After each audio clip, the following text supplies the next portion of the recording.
Alors, qui est Christian Boizard? Un homme sincère et d'une très grande sensibilité, ayant vécu pendant près de 44 ans un calvaire. Un homme qui a pu se sortir de cet enfermement par sa seule volonté et courage, aidé en cela de par ses proches, par des très proches. Un homme autodidacte, ayant pratiqué de nombreux métiers, doté d'une force intérieure peu commune. C'est ce genre d'homme que la science, l'enseignement et la recherche a besoin.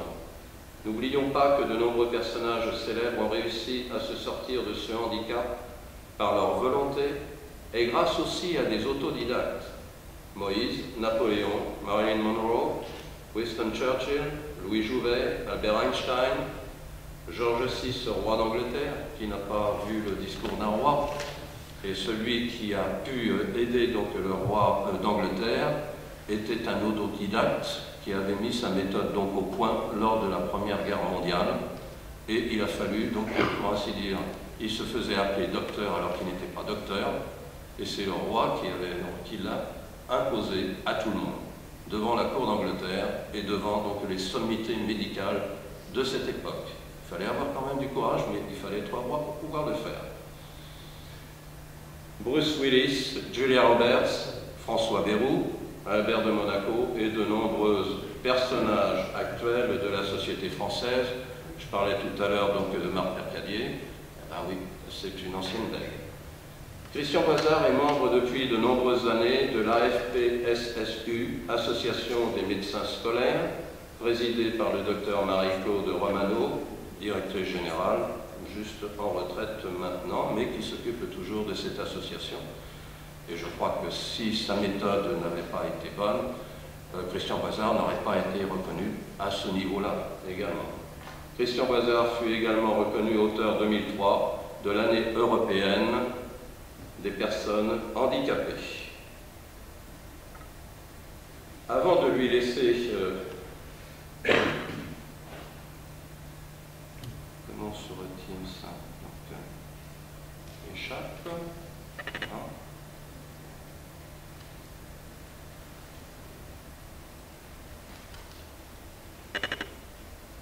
Juste une petite chose qui va un petit peu décoiffer. Mais, ça ne marche pas. Le son. Le son. On n'a pas le son.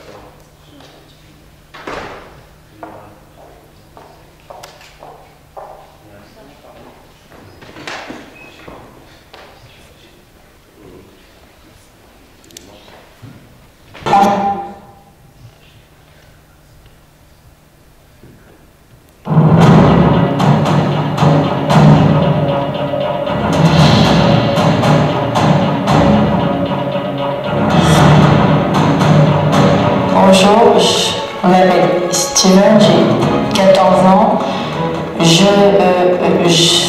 bègue. Steven est bègue. Complexé par son handicap, il vit un véritable enfer. Je vais à la boulangerie, j'ai peur qu'on me fasse répéter et donc d'être bien humilié. Pour changer de vie, Steven s'est lancé un défi, réapprendre à parler. Volontaire, il va tout donner. Mais Steven, tu ne parles pas pour toi, tu parles pour la personne qui est en face de toi. Je veux des exercices, je veux ça. M'en sortir et puis enfin être comme tout le monde.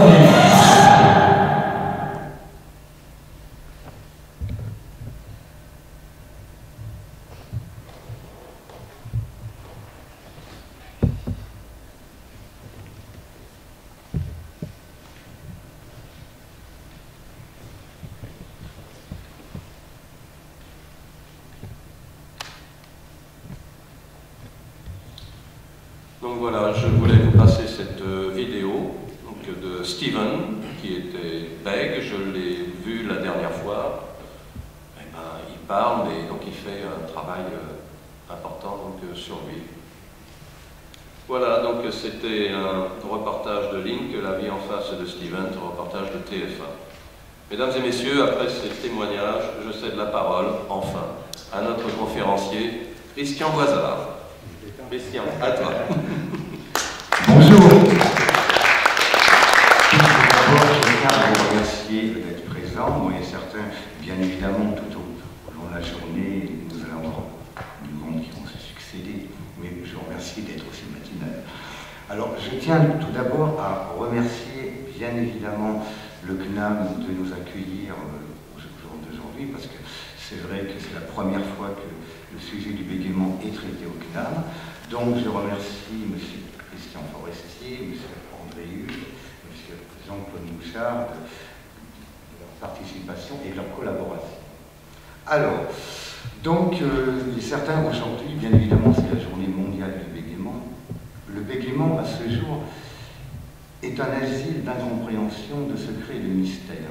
Alors, nous allons essayer de faire la lumière sur des points qui nous sont encore bien obscurs en la matière. En ce qui me concerne, j'ai tout essayé pour me sortir de mon bégaiement qui était vraiment, on peut dire, très profond.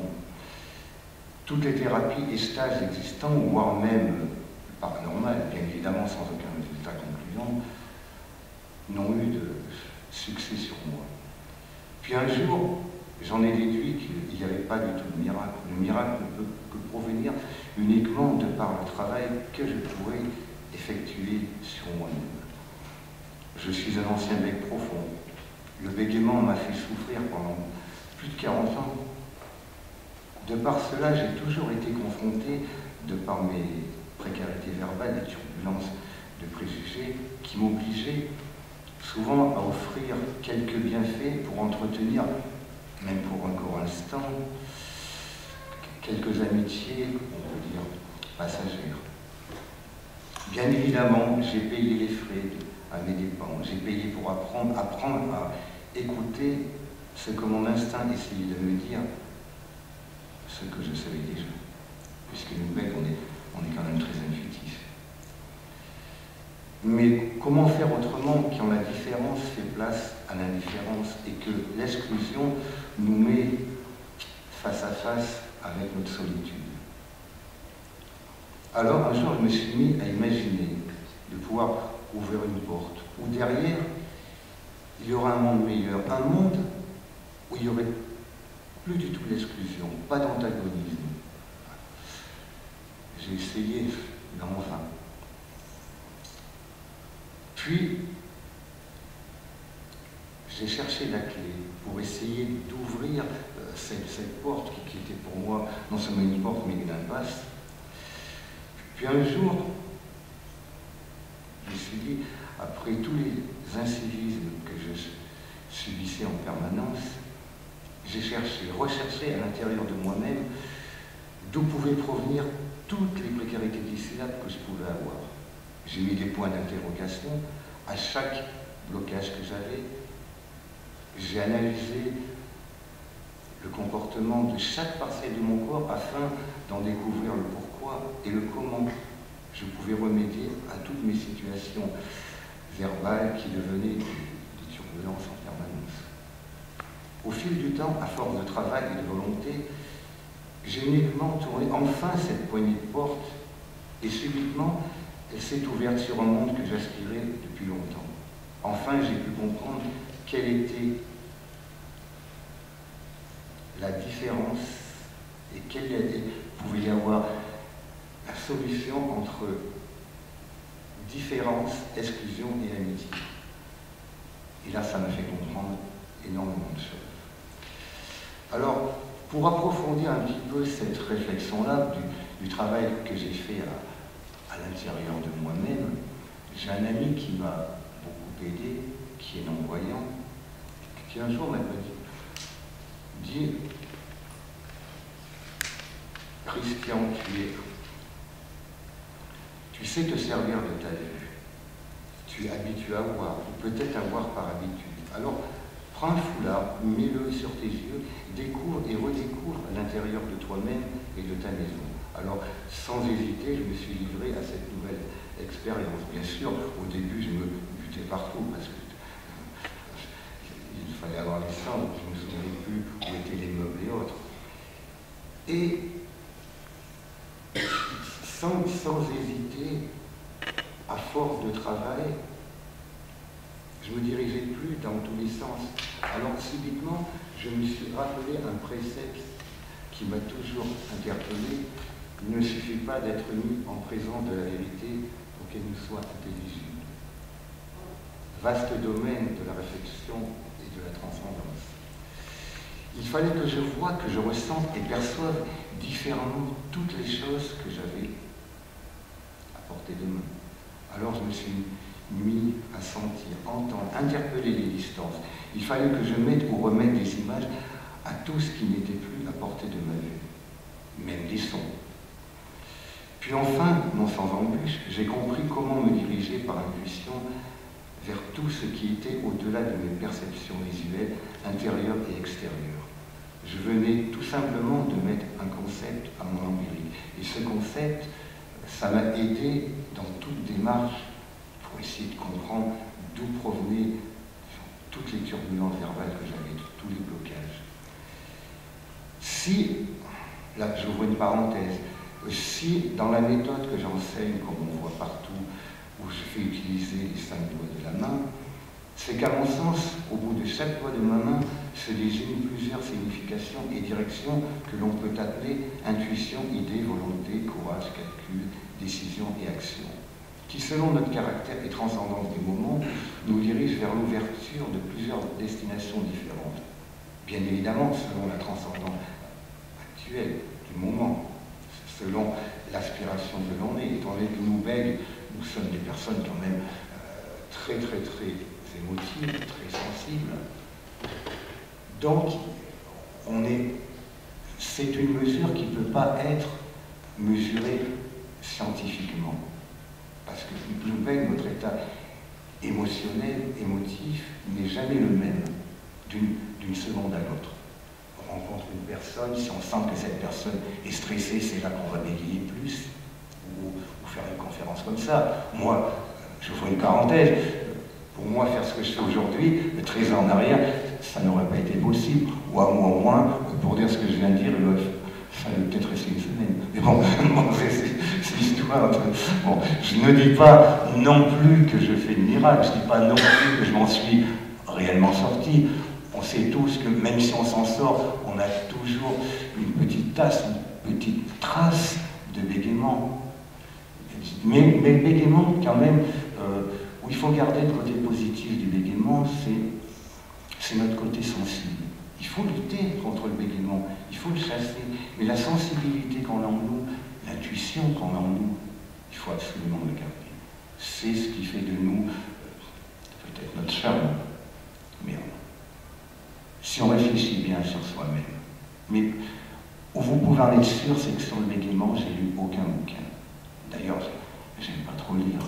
Mais en définitive, j'ai peut-être pas eu tort, parce que je me suis aperçu que la plus belle lecture qu'il puisse y avoir, c'est la lecture de soi-même. On apprend tellement de choses. Au départ de la vie, on a bien été obligé de réfléchir pour créer des choses. Donc pourquoi pas essayer de réfléchir sur soi-même. Parce que incontournablement, si j'avais lu, j'aurais peut-être été influencé par des choses. Donc, dans la dialectique des choses, derrière un mot, il y a un autre mot, il y a un autre sens. Je me suis dit, il vaut mieux que j'essaye de penser sur moi-même, que je vois une multitude de portes et que derrière cette multitude de portes, il y a une direction à prendre, une direction et des chemins qui ne sont pas négligeables du tout. De toutes les façons, on peut lire la plus belle lecture. Lorsqu'on écrit un livre comme j'ai fait, je ferme le livre que je suis en train d'écrire, j'arrête les pages. Le lendemain matin, je me réveille, je relis, je dis, oh, mince, je transforme littéralement ce que j'ai écrit. Et tout être humain est pareil. On n'a pas la même réflexion d'une minute à l'autre. Ce que je viens de vous dire, je ne pourrais pas le redire. Et donc, c'est vrai que,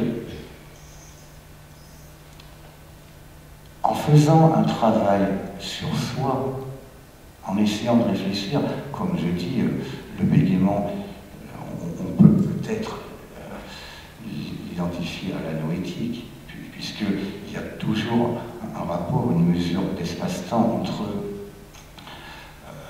la réflexion,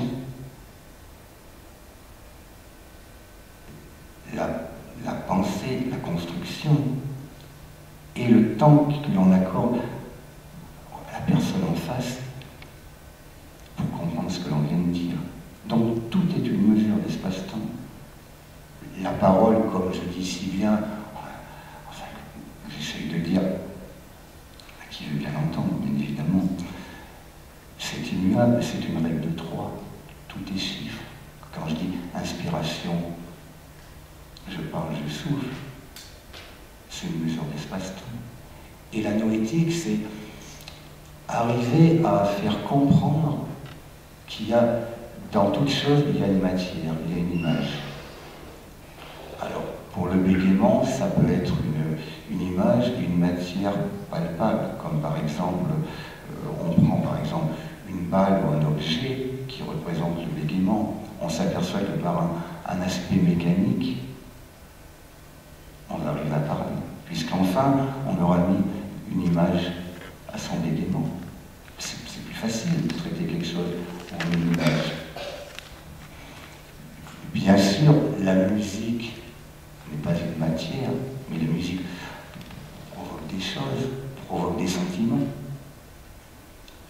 Le vent n'est pas une matière, mais très souvent, il provoque des dégâts. Donc si on fait une analyse sur soi-même, là bien évidemment je parle du bégaiement, mais ça peut être applicable sur n'importe quelle chose. Tout est un temps. L'esprit humain, nous d'abord êtres humains, nous sommes des boîtes à images et des boîtes à conversation.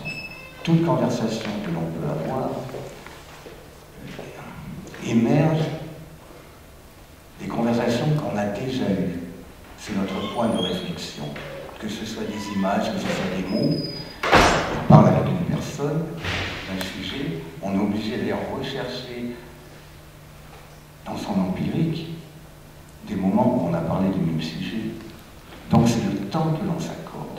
Et malheureusement, nous bêtes, on ne prend souvent pas assez le temps d'aller chercher ces images qui doivent être des points de réflexion. Et donc ces images, on les ramène. On les ramène et on entame une conversation. Donc, en entamant cette conversation, en mettant bien évidemment des mesures d'espace-temps, parce que lorsque l'on parle, vous avez le subconscient qui a emmagasiné, qui est un excellent enregistreur quand même. Le subconscient enregistre tout. Donc c'est dans le subconscient. Donc, lorsque l'on traite un bégaiement, si on a toujours bégayé, par exemple, on prend un exemple sur le mot maison, incontournablement, l'inconscient va ramener le mot maison en bégayant. Donc, il suffit d'adapter une autre façon de dire maison, ou de dire en plus aigu ou autre, de le changer par le mot maison qui a toujours été bègue, jusqu'au jour où le domaine de l'automatisme vienne dans ce que l'on appelle du subconscient à l'inconscient. Quand l'inconscient a emmagasiné, a enregistré les informations du subconscient, on ne va plus bégayer sur ce mot. On ne va plus du tout bégayer. Et puis bon, disons, pour en finir, pour après laisser la parole à Jean-Claude, je dirais, lorsque l'on s'occupe du bégaiement, c'est le travail que j'ai fait sur moi-même, en me disant, il y a uniquement un passé et un futur, mais il n'y a jamais de présent, puisque ce que je viens de vous dire, c'est déjà tombé dans le passé. Donc, une personne qui fait un stage peut dire, le bégaiement, c'est tombé dans le passé. Merci beaucoup. Je relaisse la parole à Jean-Claude. Merci Christian pour cette entrée en matière. Donc maintenant, on va aborder les principaux sujets pendant les quarts d'heure qui viennent. Le regard du grand public porté sur ce handicap, L'exclusion existe-t-elle vraiment? Oui. Le bégaiement, qu'est-ce vraiment? Oui. Qu'est-ce vraiment? Suis-je bègue? Explication sur les causes du bégaiement. Le bégaiement mesure de l'espace-temps, que tu as un petit peu abordé. Comment identifier le degré de bégaiement de chacun? Le bégaiement est-il héréditaire? Et le bégaiement et la nervosité. Christian, je te... Alors, je commencerai pour la première phase. Disons que le regard du grand public sur le bégaiement, moi, je dis bien en connaissance de cause, c'est quand même une exclusion. Par exemple, une personne qui se présente à un emploi, c'est pas facile, hein. C'est pas simple. Alors cette exclusion-là, j'ai vécu aussi, quelle est la personne qui souffre pas de bégaiement, qui n'a pas vécu? Alors, lorsqu'on se retrouve devant, par exemple, un décideur d'entreprise, alors soit il a la gentillesse d'écouter en disant je vous rappelle un peu plus tard. Alors ça, il ne faut pas trop rêver. Ou alors, il y a énormément de choses qui font que nous payons, malheureusement, on n'est pas pris au sérieux. La majorité des gens nous prennent pour des incapables. Vous en avez même qui pensent que le bégaiement est une maladie. Vous en avez qui pensent qu'on est des abrutis, en fait, excusez-moi du terme, mais bon, puisque... Donc, il y a vraiment de l'exclusion dans tous les sens. Quel est l'enfant qui n'est pas bègue?